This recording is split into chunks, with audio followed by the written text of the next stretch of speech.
Hey everybody! What is up? So I don't think that this is going to be an extremely long video, but I just wanted to kind of recap session 0. We did not film it on Saturday just because it was very long and tumultuous, let me just say. It was probably for the best. There was some drama involved. But I just wanted to go over what our chronicle is real quick and who our characters, our coterie is. So the chronicle, we've decided to do a throwback. It's called Succubus Club. It is a module. I'm not sure what edition it was originally made for, but that is the one that we've chosen.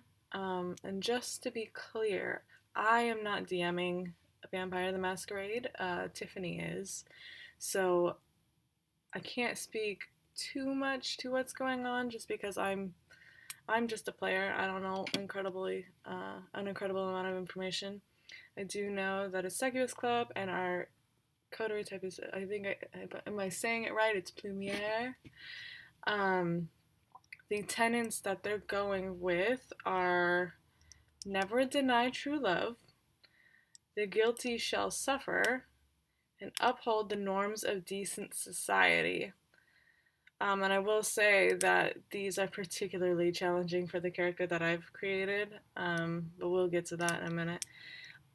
We've decided to do 12th generation vampires, so they are neonates. Their blood potency is 1.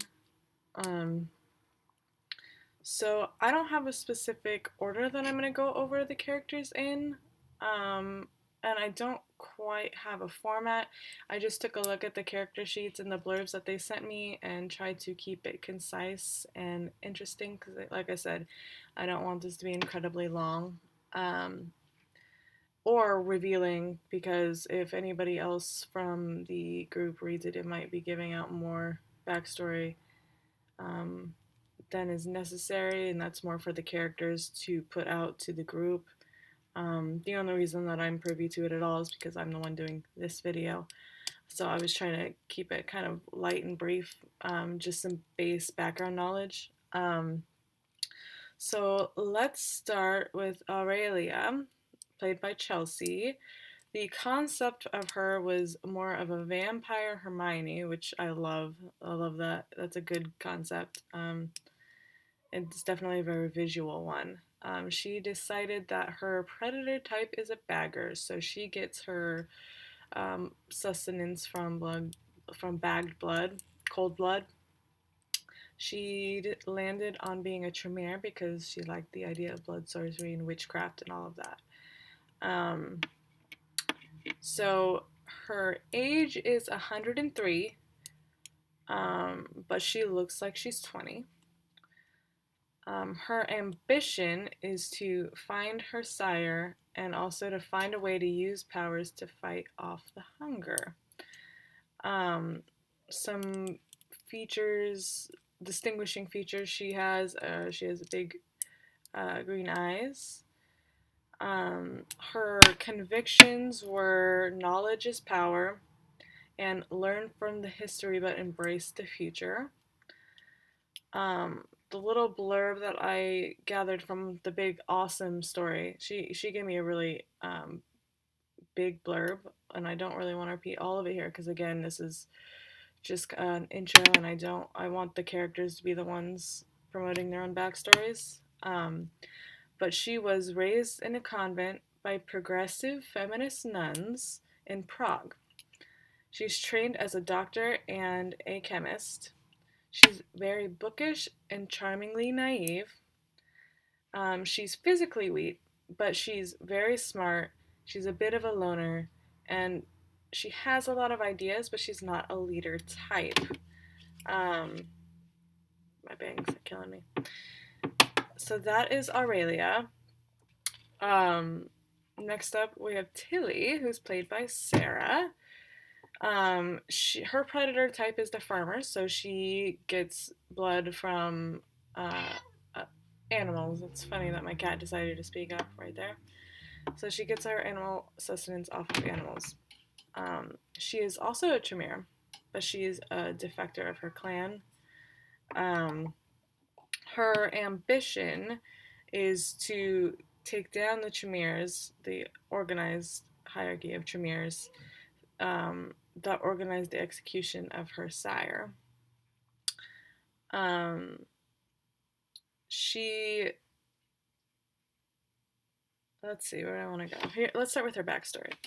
So, she was a member of the Tremere clan, but after witnessing the execution of her sire, who was found to be a dissenter and saboteur,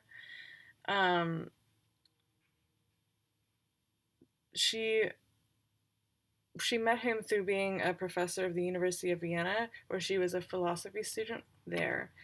Her distinguishing feature is that she has resting bitch face from being one of the few women in the study of philosophy at that time. Her convictions are none may control me, be your own and never submit, and never kill the innocent. Her age is 105. She appears to be 27. Alright. Next up, we have Edie. I don't have as much information as Edie as I'd like, but let's just go with what we know about her. She is a scene queen, so she uses her status in the social hemisphere to feed, and she is a Toreador. Her striking features are she's very tall and she's very stylish. Her ambition is to be determined. She was born during the Blitz to French parents in Essex, and she rose as a socialite model, moved to New York to be at the epicenter of art and fashion. Her career led her to Andy Warhol and the Factory, who sired her into his vampire family. So her sire is Andy Warhol. Her convictions include aid women in need and none can control me. Her age is 77 and she appears to be 28. Next is my characters, so forgive me if I expound too much because, like, obviously I know my character more than anybody else's. That's normal. It's totally normal. I've been working on her for a while. So her name is Kirani. Stop. So the concept I went with her is she's basically an addict. I haven't quite nailed down the drug, but it'll probably be heroin or something like that. She is a consensualist as a predator, so she only takes blood from those who give it willingly. But my plan for that is she's basically selling her ecstasy bite as a drug in order to taste the drugs off of other people. She is a Nosferatu, so she lives a lot of her life in the shadows or hidden. Because she's a Nosferatu and she wears her curse on the outside, she has all black eyes, kind of like alien eyes. She's got a big sore on her cheek that looks oozy and gross. Most of what she wears is very torn and dirty. Often she's either like a cross between a punk and a homeless person. Her skin is very wrinkled, as if she's very aged, and her skin is so like translucent that you can see like the veins underneath very easily.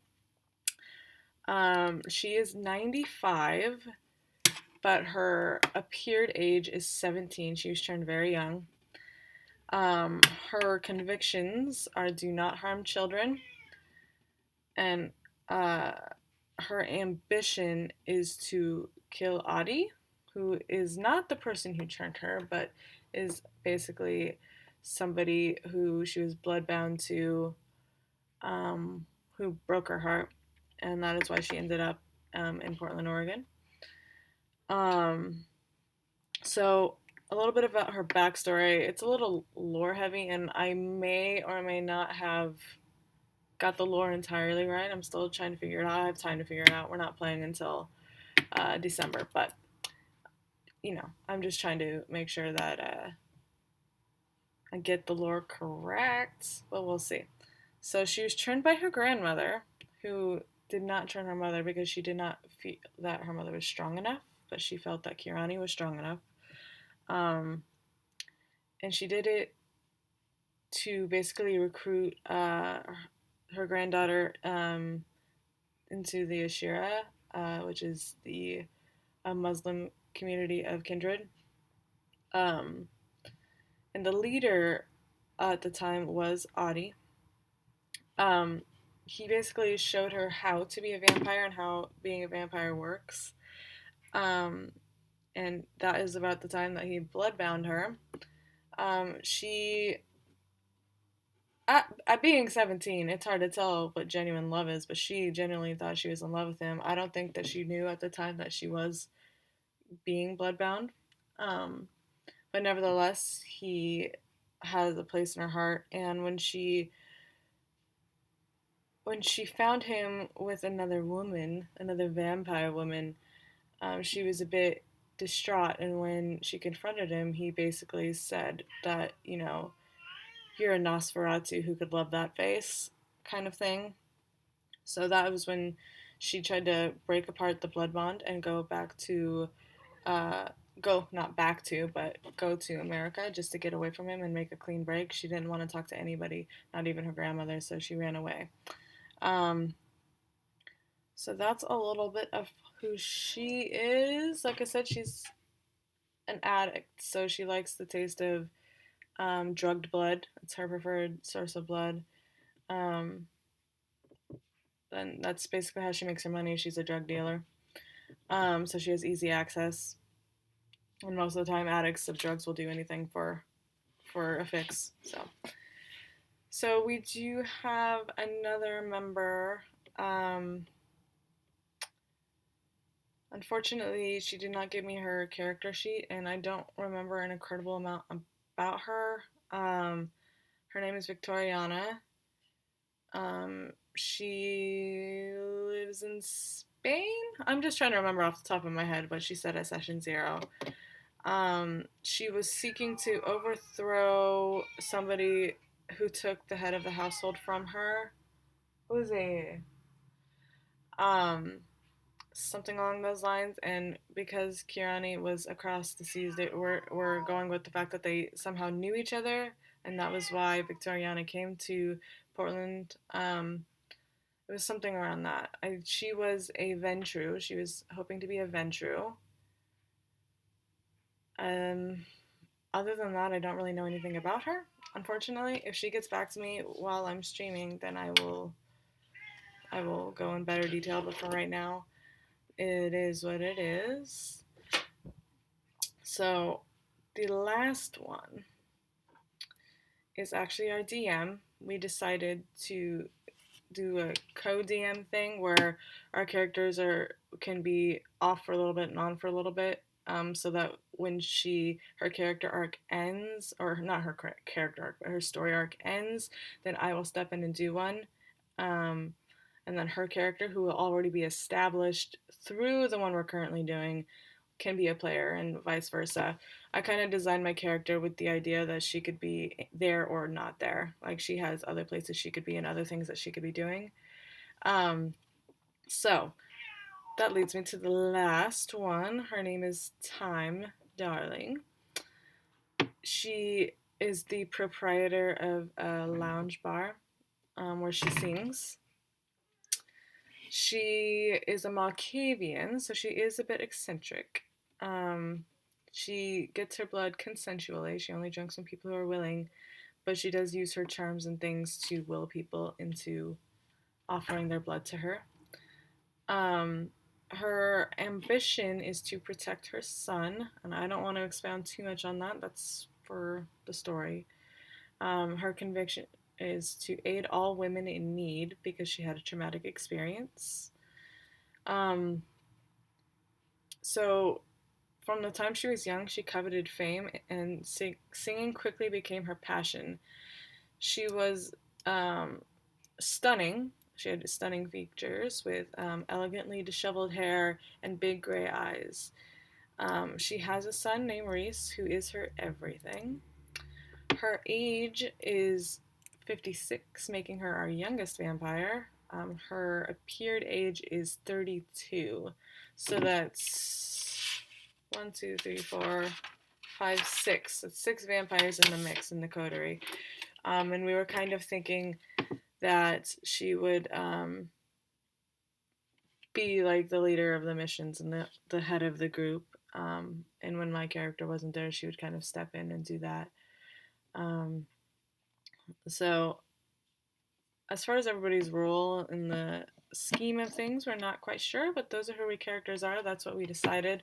We also took a lot of time to learn the game and how the dice work and all of that, which I think will be easier once we're in the practice of it.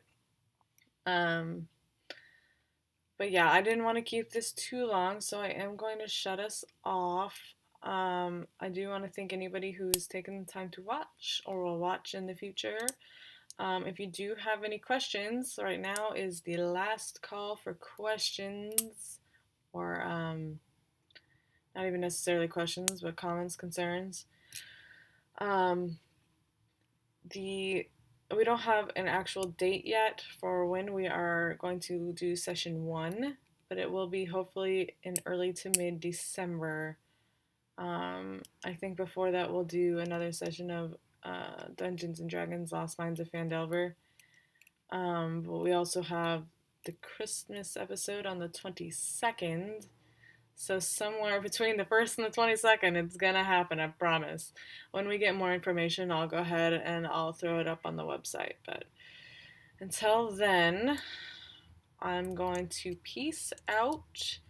And I believe our next stream is Friday at 1 for Casual Friday. I believe our topic was role-playing expectations. So tune in for that. All right.